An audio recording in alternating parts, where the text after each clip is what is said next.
Hello students. तो कैसी चल रही है आप सबकी प्रिपरेशन? अब जो आरबीआई असिस्टेंट 2025 रिक्रूटमेंट है, इसके लिए ये एक कंप्लीट इन्फॉर्मेशन की वीडियो मैं बना रहा हूँ। जो भी आपके डाउट्स हैं नोटिफिकेशन से रिलेटेड, वैकेंसी से रिलेटेड, सैलरी से रिलेटेड, एज, एलिजिबिलिटी, एवरीथिंग, कैसे प्रिपरेशन करनी है, किस तरीके से प्रीलिम्स की प्रिपरेशन करनी है, मेंस की प्रिपरेशन कैसे करनी है, सब कुछ इस एक वीडियो में मैं कवर करता हुआ चल रहा हूँ। High, this is Ashutosh. I have cleared every bank exam in my first attempt. तो सबसे पहले हम लोग नोटिफिकेशन की बात कर लेते हैं। इससे पहले जो आपका नोटिफिकेशन था वो 2023 में आया था, यानी कि 2 साल पहले रिलीज़ हुआ था। यूजुअली ये पैटर्न चलता हुआ आ रहा है कि 1 साल के गैप के बाद आपका आरबीआई का नोटिफिकेशन आता है, यानी कि 2 ईयर्स के बाद ये नोटिफिकेशन शेड्यूल्ड होता है। तो 2025 में हम इसको एक्सपेक्ट कर रहे हैं, यानी कि इसी साल। अब अगर हम 2023 का नोटिफिकेशन देखें तो 1 सितंबर की पहली तारीख को आपका नोटिफिकेशन रिलीज़ हो गया था। उसके बाद उसके 2 वीक्स के बाद जो फॉर्म फिलिंग है वो स्टार्ट हो गई थी। ऑनलाइन जो फॉर्म फिलिंग का प्रोसेस रहता है वो 13 सितंबर के आसपास स्टार्ट हो गया था। और जो आपका प्रीलिम्स, अगर आप देखोगे अभी स्क्रीन पे, जो प्रीलिम्स का एग्ज़ाम था वो नेक्स्ट मंथ अक्टूबर में 23 अक्टूबर को कंडक्ट भी हो गया था। तो इससे एक बात निकल के आई है कि जो हमारा एग्ज़ाम है वो फॉर्म फिलिंग स्टार्ट होने के 30 दिन के अंदर अंदर कंडक्ट हो जाता है। 30 से 40 दिन में आपका जो प्रीलिम्स एग्ज़ाम है वो कंडक्ट हो जाता है। तो नोटिफिकेशन आने के बाद अगर हम सोचें कि प्रिपरेशन स्टार्ट करेंगे तो वो बिल्कुल भी पॉसिबल नहीं रहने वाला है। ठीक है, अब इस साल का जो एक्सपेक्टेड डेट है, एक्सपेक्टेड मंथ की बात कर लें तो सितंबर से अक्टूबर के बीच में, इन 2 मंथ्स के बीच में आपका आरबीआई असिस्टेंट 2025 नोटिफिकेशन एक्सपेक्टेड है। अब कुछ लोग, ये भी बात इस समय चल रही है काफ़ी ज़्यादा यूट्यूब पे, कुछ लोग बात कर रहे हैं कि आरटीआई डाली गई, आरटीआई का रिप्लाई आया कि नोटिफिकेशन से related no information available assistant के लिए, ग्रेड बी के लिए। तो एक बात मैं आपको क्लियर कर देना चाहूँगा, जो आपका नोटिफिकेशन अभी तक रिलीज़ नहीं हुआ है वो राइट टू इन्फॉर्मेशन एक्ट के अंडर नहीं आता है। जो स्टूडेंट्स ऐसे आरटीआई डालते हैं ये बिल्कुल ही अनजस्टिफाइड है, बिल्कुल गलत तरीका है किसी इन्फॉर्मेशन को पता लगाने का। क्योंकि जो आरटीआई होता है वो डील करता है पब्लिक डोमेन में जो इन्फॉर्मेशन अवेलेबल है उससे रिलेटेड होता है। वो जो चीज़ पास्ट में हो चुकी है वो आप आरटीआई में पूछ सकते हो किसी भी डिपार्टमेंट से, लेकिन जो फ्यूचर है, जो अभी अनसर्टेन है, उन चीज़ों के बारे में आप क्वेश्चनिंग नहीं कर सकते आरटीआई के अंडर। लेकिन स्टूडेंट्स इसका मिसयूज़ करके ऐसे क्वेश्चंस पूछ लेते हैं अक्सर कि नोटिफिकेशन कब आएगा। ठीक है, बट ये सब आरटीआई के अंडर नहीं आता है। अगर आप ये पूछोगे कि पिछले रिक्रूटमेंट में कितनी जनरल कैटेगरी को सीट्स मिली थी तो वो आपको ज़रूर बता दिया जाएगा। लेकिन अगर आप ऐसी चीज़ों के बारे में क्वेश्चनिंग करोगे आरटीआई का यूज़ करके जो आगे फ्यूचर की चीज़ें हैं, तो वो चीज़ें आपको पब्लिक डोमेन में नहीं है अभी। अभी वो ऑलरेडी पॉलिसी फॉर्मुलेशन में है, मतलब वो ऐसी चीज़ें हैं जो अभी जिन पे काम चल रहा है, तो उससे रिलेटेड इन्फॉर्मेशन पब्लिक डोमेन में आरटीआई के अंदर नहीं दी जाती। इसीलिए उसका आंसर नो इन्फॉर्मेशन अवेलेबल बताया गया। तो आरटीआई पे बिल्कुल भी ट्रस्ट करना एंड आरटीआई डालना ही एक गलत तरीका है नोटिफिकेशन का पता लगाने का। ठीक है, तो अब हम लोग वैकेंसी की बात कर लेते हैं। तो जो पिछली बार वैकेंसीज आई थी 450 के अराउंड वैकेंसीज थी। इस बार एक्सपेक्टेड है 500 प्लस वैकेंसीज रहने वाली हैं एज पर द जो भी अभी इस समय promotions and the available seats रहेंगी, उससे एक्सपेक्टेड है कि 500 से ज़्यादा सीटें तो वैकेंसी रहेंगी आरबीआई असिस्टेंट में। एग्ज़ाम पैटर्न क्या है? ठीक है, तो इसका एग्ज़ाम पैटर्न जो है वो आप अगर बैंक के एग्जाम्स पहले दे चुके हो तो आपको पता होगा। मैथ्स, इंग्लिश, रीजनिंग, ये जो 3 चीज़ें ये तो रहती हैं हमारी। प्रीलिम्स का जो एग्ज़ाम है वो एमसीक्यू फॉर्मेट में होता है। ठीक है, आपका 100 मार्क्स का होता है, 60 मिनट्स यानी कि 1 घंटे का टाइम होता है आपके पास। इंग्लिश के 30 क्वेश्चन आएंगे, मैथ्स के 35 क्वेश्चन आएंगे, रीजनिंग के 35 क्वेश्चन आएंगे। 1 घंटे के अंदर ये क्वेश्चंस आपको बनाने होंगे। फिर उसके बाद आप मेंस देने जाओगे। जो स्टूडेंट प्रीलिम्स क्लियर कर लेंगे, ठीक है, उस वो बाद में फिर मेंस देने जाएंगे। मेंस में आपके 2 सब्जेक्ट और ऐड हो जाएंगे। एक आपका जीए यानी कि जनरल अवेयरनेस, एक ये सब्जेक्ट ऐड हो जाएगा। इसके अलावा एक कंप्यूटर नॉलेज होता है वो ऐड हो जाएगा। टोटल आपका जो है वो 135 मिनट्स का होगा पेपर मेंस का। ठीक है, तो मेंस की भी अच्छे से तैयारी हमें करनी है। बहुत सारे टॉपिक्स ऐसे हैं जो प्री में भी पूछे जाते हैं, मेंस में भी पूछे जाते हैं। एंड कुछ ऐसे स्टूडेंट्स हैं जिन्होंने मुझसे पहले गाइडेंस ली थी एंड उन्होंने 2023 में आरबीआई असिस्टेंट को क्रैक भी करा था।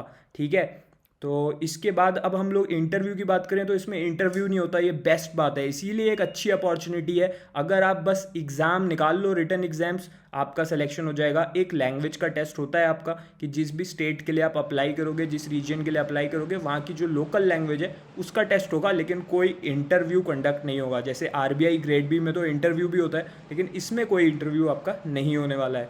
तो बस आपको प्री क्लियर करना है, मेंस क्लियर करना है, एक लैंग्वेज का टेस्ट देना है एंड आपको सिलेक्शन हो जाएगा। एज लिमिट क्या है, आप एलिजिबल हो भी या नहीं, तो 20 से लेके 28 साल के जो स्टूडेंट्स हैं वो एलिजिबल रहने वाले हैं।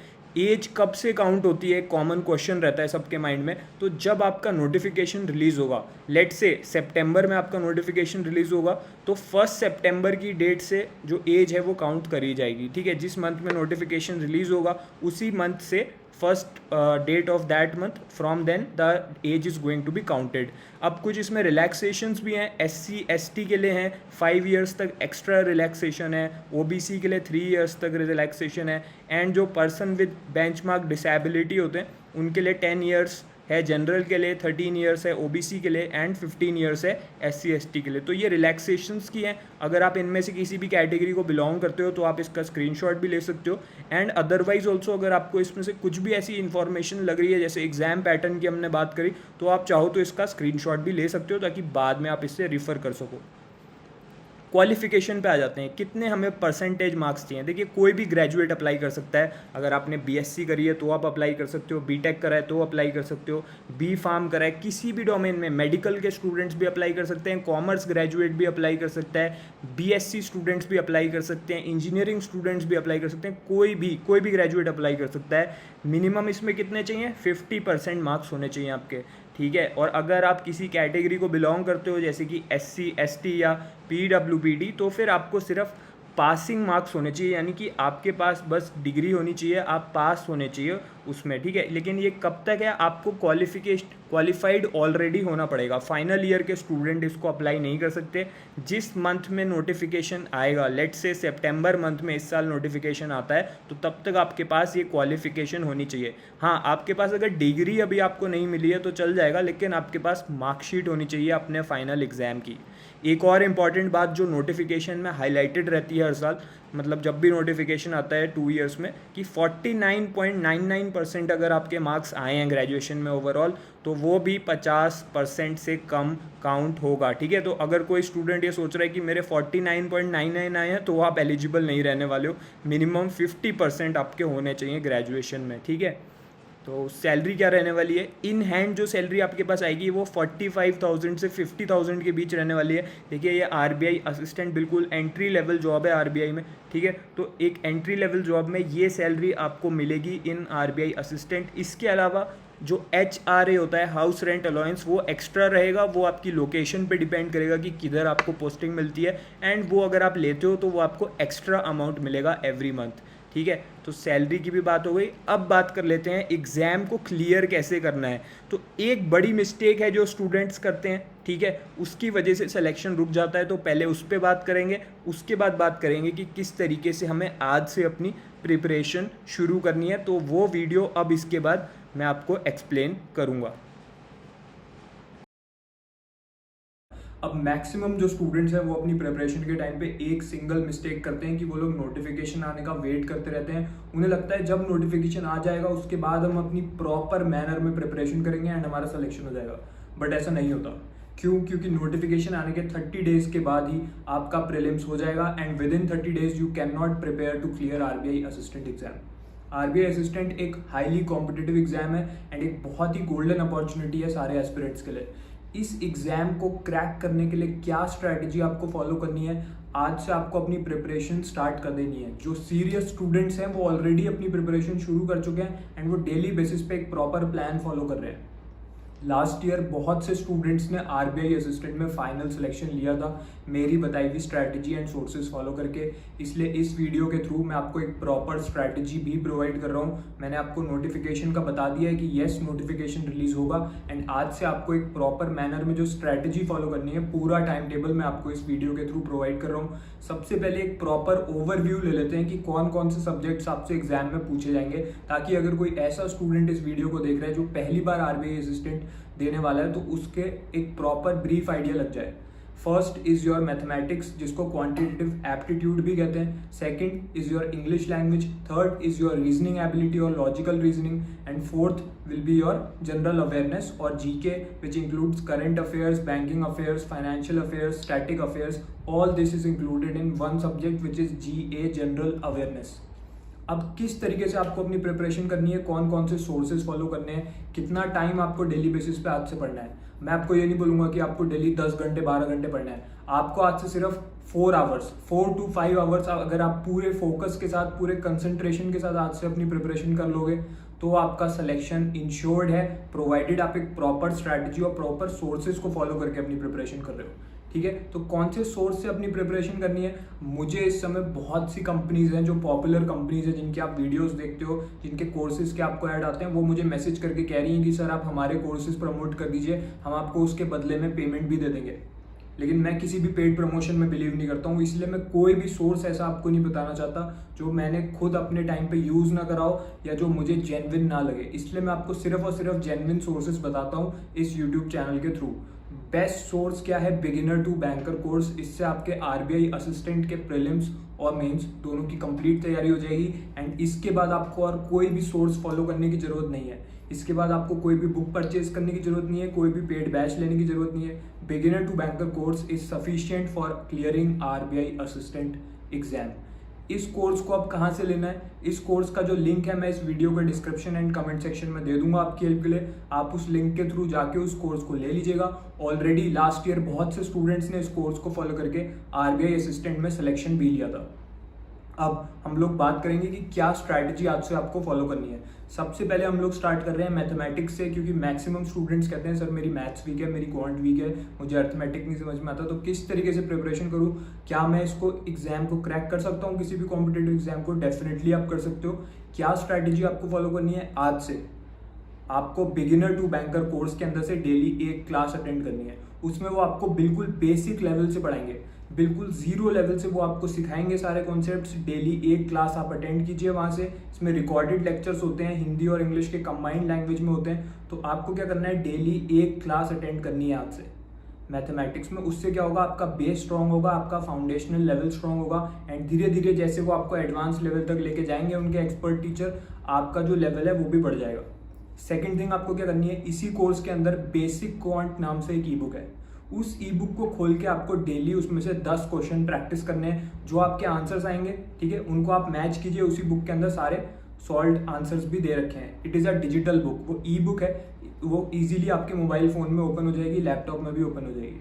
क्लास अटेंड करके 10 क्वेश्चन हमने सॉल्व करे। उसके बाद आपको 10 प्रीवियस ईयर क्वेश्चन करने हैं। मैं हमेशा इस बात पे स्ट्रेस देता हूँ कि आपको पिछले साल के क्वेश्चन बार बार प्रैक्टिस करने हैं, तभी आपकी मास्टरी हो पाएगी। क्योंकि RBI असिस्टेंट का पैटर्न बहुत ज़्यादा चेंज नहीं होता हर साल, इसलिए अगर आप प्रीवियस ईयर क्वेश्चंस को पे फोकस करके चलोगे तो जब एग्जाम में आपके सामने क्वेश्चन आएगा, आपके माइंड में ये रहेगा कि हाँ बिल्कुल इस पैटर्न का क्वेश्चन मैं ऑलरेडी सॉल्व कर चुका हूँ बिगिनर टू बैंकर कोर्स में, क्योंकि इसमें एग्जैक्ट प्रीवियस ईयर क्वेश्चन दे चुके हैं वो लोग, जो एग्जैक्ट पिछले सालों में पूछे जा चुके हैं। अब मैक्सिमम टीचर्स आपको मेमोरी बेस्ड देते हैं। मेमोरी बेस्ड क्वेश्चन बहुत अलग होता है, उसमें उन्होंने अपनी मेमोरी के बेसिस पे बनाया होता है, बहुत सारे स्टूडेंट से फीडबैक लेके। लेकिन जो एग्जैक्ट क्वेश्चन होता है वो एग्जैक्ट फिगर्स एंड डेटा के साथ होता है, जो आपके एग्जाम में आया था। वो क्वेश्चंस आपको बिगिनर टू बैंकर कोर्स में जो PYQ का सेक्शन होगा इसी के अंदर मैथ्स का, उसके अंदर आपको सारे प्रीवियस ईयर क्वेश्चन मिल जाएंगे। तो डेली आज से 10 आपको प्रीवियस ईयर क्वेश्चन भी करने हैं RBI असिस्टेंट के। मैथमेटिक्स में बस इतना करना है, चाहे आप बिल्कुल वीक स्टूडेंट हो,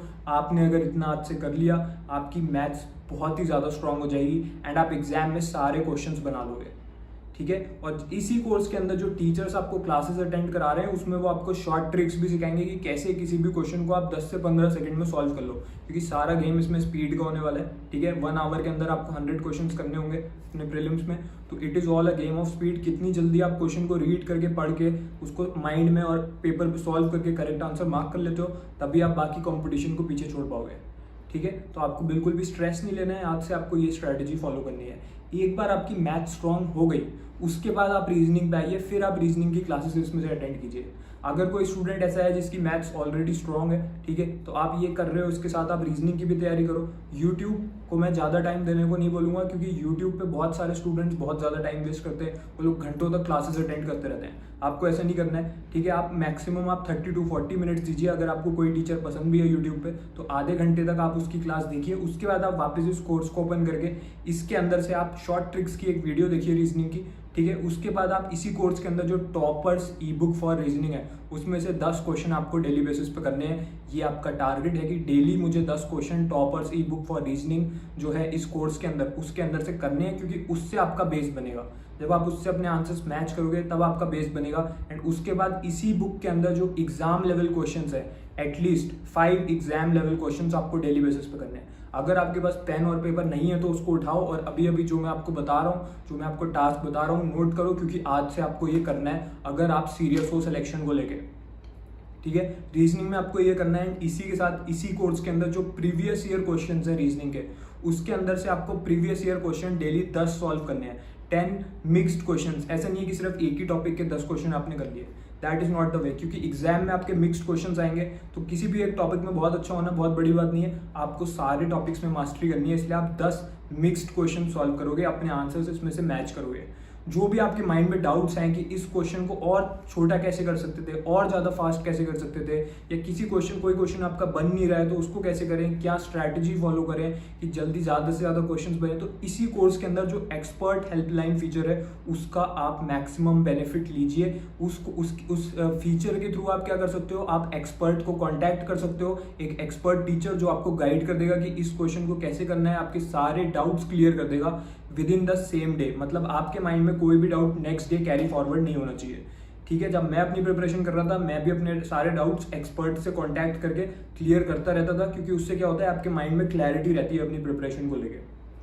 थर्ड थिंग, आपको इंग्लिश में क्या करना है। इंग्लिश बहुत से स्टूडेंट्स की वीक होती है, I know it is common कि मैक्सिमम स्टूडेंट्स की इंग्लिश वीक होती है, लेकिन ये आपके लिए एक स्ट्रेंथ बन सकती है, ठीक है। बिगिनर टू बैंकर कोर्स के अंदर जो आपका इंग्लिश ग्रामर की ई बुक है, स्पीड ग्रामर ई बुक नाम से, स्पीड ग्रामर ई बुक से डेली आपको आज से 2 पेज पढ़ने हैं। उसमें सारे इंपॉर्टेंट ग्रामर के रूल्स बता रखे हैं विद एग्जाम्पल। तो जब आप उसे पढ़ोगे आपकी अंडरस्टैंडिंग बढ़ेगी कि ग्रामर कैसे वर्क करती है, what are the rules of grammar for exams, ठीक है। जब आप उसको पढ़ोगे धीरे धीरे 2 पेज आप आज से पढ़ो, उसके आपकी ग्रामर धीरे धीरे विद इन 1 वीक आपको इंप्रूवमेंट देखने को मिल जाएगा अपनी ग्रामर में, जब आपके क्वेश्चंस में करेक्ट आंसर आने लगेंगे।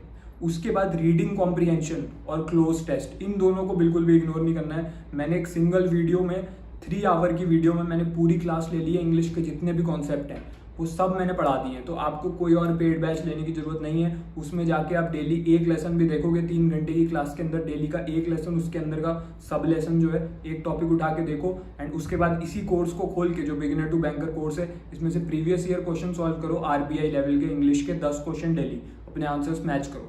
इतना इनफ है इंग्लिश के लिए। एंड ग्रामर की जो ई बुक बताई है इस कोर्स के अंदर जो है उससे आप डेली 2 पेज पढ़िए। कोई स्टूडेंट ये भी पूछ रहा था मुझसे कि सर इस कोर्स की वैलिडिटी क्या है, तो इस कोर्स की लाइफ टाइम वैलिडिटी है। एक बार आपने इसको ले लिया उसके बाद दोबारा परचेज करने की जरूरत नहीं है, चाहे आप नेक्स्ट ईयर एग्जाम दो, चाहे नेक्स्ट ईयर एग्जाम दो, ये कोर्स आपके पास सेव्ड रहेगा, ठीक है। क्या इसमें हिंदी में भी क्वेश्चंस अवेलेबल है? यस, इसमें इंग्लिश और हिंदी दोनों लैंग्वेजेस में सारे क्वेश्चंस अवेलेबल हैं। तो अगर आप एक हिंदी एस्पिरेंट हो तो भी आपके लिए कोर्स इनफ है।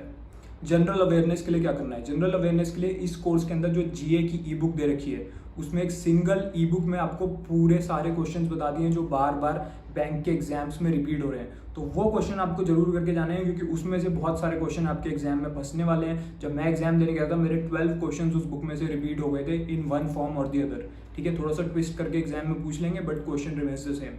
तो उसमें से आपको डेली 10 क्वेश्चंस करने हैं, अपने आंसर्स को मैच करना है। उसके अलावा आपको अपना स्टैटिक पार्ट इंप्रूव करना है, स्टैटिक बैंकिंग को इंप्रूव करना है। इसी के अंदर जो बैंकिंग अवेयरनेस मास्टरी नाम से मॉड्यूल है उसमें से आपको डेली आज से 1 लेसन पढ़ना है, ठीक है। इतना मैं आपसे एक्सपेक्ट कर रहा हूँ, इतना आपको बैंकिंग अवेयरनेस में करना है। डेली 1 लेसन आपको पढ़ना है फ्रॉम बैंकिंग अवेयरनेस मास्टरी। कहाँ पे है वो? इसी कोर्स के अंदर है। एंड इसी कोर्स के अंदर जो GA की ई बुक मैंने बताई उसमें से 10 क्वेश्चन मैंने आपको बता दिए करने को। इसके अलावा करंट अफेयर के लिए कौन सा सोर्स फॉलो करना है? इसी कोर्स के अंदर आपको वीकली बेसिस पे करंट अफेयर्स मिलते रहते हैं, जो भी सारे इंपॉर्टेंट करंट अफेयर्स हैं जिनको बिल्कुल भी मिस नहीं करना है, तो उन्हें आप जरूर पढ़िए। एंड इसी के साथ आप डेली बेसिस पे न्यूज़पेपर पढ़ते रहिए। बस इतना आपको करना है। जो मैंने आपको अभी प्लान बताया इससे आपकी प्री और मेंस दोनों की कंप्लीट प्रिपरेशन हो जाएगी।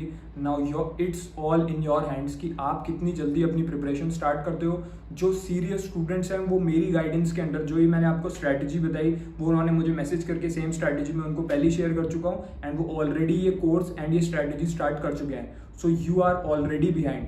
अब ये आप पे डिपेंड करता है कि कितनी जल्दी आप रेस में फिर से ज्वाइन करके आप अपनी प्रिपरेशन आज से एक स्ट्रीमलाइन मैनर में स्टार्ट करोगे या नहीं करोगे। जो स्टूडेंट आज से प्रिपरेशन शुरू कर देगा डेफिनेटली वो आरबीआई असिस्टेंट अपने फर्स्ट अटेम्प्ट में क्लियर कर जाएगा। बाकी जो स्टूडेंट सीरियस नहीं है वो यही सोचेगा कि यार अभी नोटिफिकेशन का कुछ क्लैरिटी नहीं है, जब नोटिफिकेशन आएगा तब देखेंगे। सो ऐसे जो स्टूडेंट्स हैं वो कभी भी सिलेक्शन नहीं ले पाते क्योंकि वो लोग अपने माइंड में कभी भी क्लियर ही नहीं हो पाते कि हमें अपनी प्रिपरेशन कब स्टार्ट करनी है। मैंने आपको बेस्ट टाइम बता दिया है, बेस्ट टाइम आज है। आज आप वीडियो देख रहे हो तो आज आपका बेस्ट टाइम है प्रिपरेशन स्टार्ट करने का। कोर्स का लिंक इस वीडियो के डिस्क्रिप्शन में गिवन है, आप उसको लेके आज से ये स्ट्रैटेजी स्टार्ट कीजिए। डेफिनेटली आप इसी साल आरबीआई असिस्टेंट में अपने फर्स्ट अटेम्प्ट में सिलेक्शन ले जाओगे। So all the best for your exam, keep preparing, keep practising.